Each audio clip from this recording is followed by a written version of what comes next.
Hello friends, व्हिडिओमध्ये आपलं स्वागत आहे। मागच्या व्हिडिओमध्ये आपण कटिंग बघितली होती डीप नेक साठी प्रिन्स कट ब्लाउजची। ज्यांनी कटिंगचा व्हिडिओ बघितला नाही त्यांच्यासाठी आपण लिंक डिस्क्रिप्शन बॉक्समध्ये इथे शेअर करणार आहोत। तर बघा, इथे आपण आता ज्याला वेगळी पाइपिंग लावायची आहे किंवा मग वेगळं गळ्याला काही आपल्याला पट्टी फोल्ड करायची तर आपण त्या पद्धतीने करू शकतो, पण आज आपण सोपी पद्धत बघतोय। ज्यांनी की नवीन शिकायला सुरुवात केली त्यांच्यासाठी आपण सोपी पद्धत बघूया। तर इथे मी काय केलंय, मेन फॅब्रिक घेतले, त्याची आपण गळ्याची कटिंग केली नव्हती, अस्तराची आपण इथे कटिंग केली होती। तर आपण मेन फॅब्रिक सरळ ठेवलंय, त्याच्यावरती आपण अस्तर ठेवून घेतलंय आणि गळ्याला इथे पिन लावून घेतलंय आणि हा जो आपला खाली कमरेचा पार्ट आहे याला सुद्धा आपण पिन लावून घेतली। तर आपल्याला करायचं काय, या पॉइंटला गळ्याला इथे आपल्याला सरळ एक शिलाईन लावून घ्यायची आहे, कमरेला पण आपण इथे एक सरळ शिलाईन लावून घेणार आहोत आणि याला उलटवून घ्यायचंय। तर आधी आपण याला शिलाईन लावून घेऊया, मग आपण याला गळ्याची कटिंग करून उलटवणार आहोत। तर इथे बघा, आता आपण काय केलंय, या पॉइंटला पूर्ण शिलाईन लावून घेतली खाली कमरेला आणि गळ्याच्या पॉइंटला। तर आधी तर आपल्याला काय करायचं, हा जो आपला गळ्याची कटिंग करून घ्यायची। आता गळ्याची कटिंग झाली, त्यानंतर पिन्स आपण पिन इथे आपण सगळे काढून घेऊया।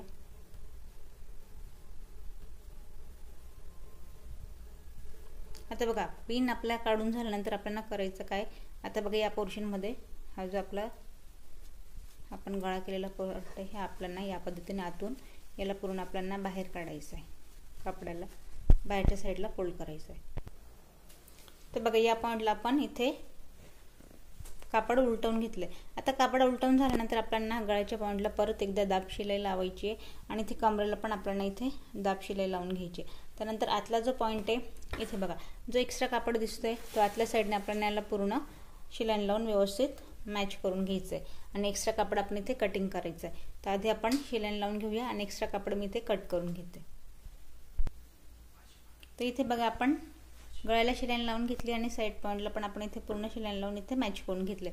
आता आपण जसं हा पार्ट उलटवला तसंच आपल्याला जो आपला कोटरीचा पार्ट आहे प्रिन्स कटचा, याला काय करायचं, आपल्याला हा पार्ट सरळ ठेवायचा आहे, त्याच्यावरती अस्तर ठेवायचे, कडेने शिलाईन लावून परत आपल्याला अस्तर आतल्या साईडला फोल्ड करायचे आणि इथे दाब शिलाई लावायची। तर त्याच पद्धतीने आपण इथे दोघंही जे आपले कटोरीचे पॉइंट आहे ते रेडी करून घेतले।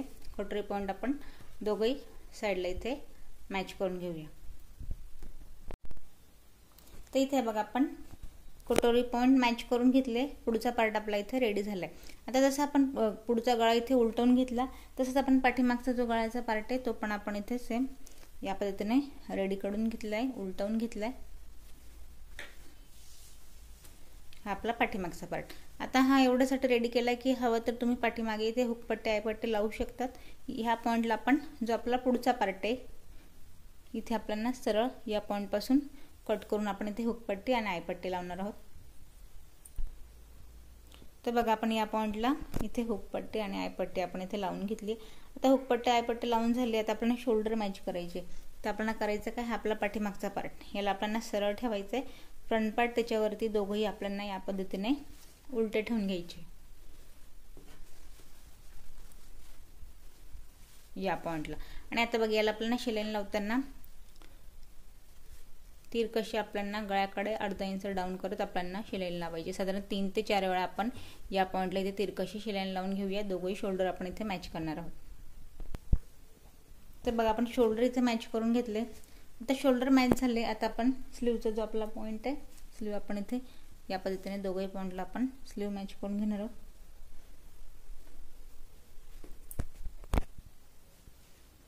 तर बघा, आता स्लीव लावताना शिलाई कशी करायची आपण या पॉइंटला, आधी आपण फ्रंटची गोलाई दिली नाही आहे, तर आधी आपण असं ठेवून बघायचं, ब्लाऊज ठेवल्यानंतर या पॉइंटला याला उलटं करायचंय, शिलाई या पॉइंट पासून लागेल। दोघंही पॉइंटला एकसारखी स्लीव इथे करायची आहे आणि इथे अर्धा इंचाची बघा आपण या पॉइंटला गोलाई देत इथून सेम ठेवायचंय, या पॉइंटला अर्धा इंचाचा गॅप घ्यायचा। जसं मी बोट ठेवते सेम आपण त्या पद्धतीने इथे कपड्यावरती कटिंग करून घ्यायची। ही कटिंग झाल्यानंतर आता आपल्याला जसं मी इथे डबल फोल्ड ठेवलंय, हे शोल्डर पॉइंट पासून आपल्याला इथे स्लीव सेंटरला ठेवायची आहे आणि शिलाई लावताना आपण याच पॉइंट पासून सुरुवात करायची। हलकीशी गोलाईमध्ये आपल्याला या पॉइंटला बघा, तुम्ही या पॉइंटला अगदी एंडिंग पर्यंत स्लीव पूर्ण इथे मॅच करून घ्यायची। परत आपल्याला शिलाई मशीन याच पॉइंट पासून सुरुवात करत मागच्या पॉइंटला इथे स्लीव मॅच करायची। या पद्धतीने दोघंही पॉइंटला आपण स्लीव मॅच करून घेऊया, मग आपल्याला फायनल फिटिंग इथे ब्लाऊजला लावायची। ब्लाऊज आपलं इथे कंप्लीट झालंय। तर यात बघा मी फक्त तुम्हाला सांगितलं की आपण कुठल्या पद्धतीने स्टिचिंग करायला हवी. आपण यात स्टिचिंग बघितली नाही आहे. जे आपण स्टेप बाय स्टेप स्टिचिंगचे इथे व्हिडिओ मी तुमच्यासोबत डिस्क्रिप्शन बॉक्समध्ये लिंक शेअर करणार आहे, जेणेकरून प्रत्येक वेळेला कुठला पार्ट इथे परफेक्ट मॅच व्हायला हवा, जेणेकरून कमी जास्त होणार नाही. याची स्टिचिंग कशी करायला हवी ते तुम्हाला स्टेप बाय स्टेप इथे ब्लाऊज स्टिचिंगचे मी सगळे व्हिडिओ डिस्क्रिप्शन बॉक्समध्ये शेअर करणार आहे. तुम्ही तिथे जाऊन ते बघायचे. आजच्या व्हिडिओत आपण मागच्या व्हिडिओमध्ये आपण याची कटिंग बघितली होती, त्याची लिंक मी शेअर करणार आहे. आणि आजच्या व्हिडिओत आपण कुठला पार्ट कसा इथे आपण जॉईन करायला हवा या पद्धतीने मी तुम्हाला इथे स्टिचिंग दाखवली. यात तुम्हाला काही प्रश्न पडले असतील तर कमेंट्स करा.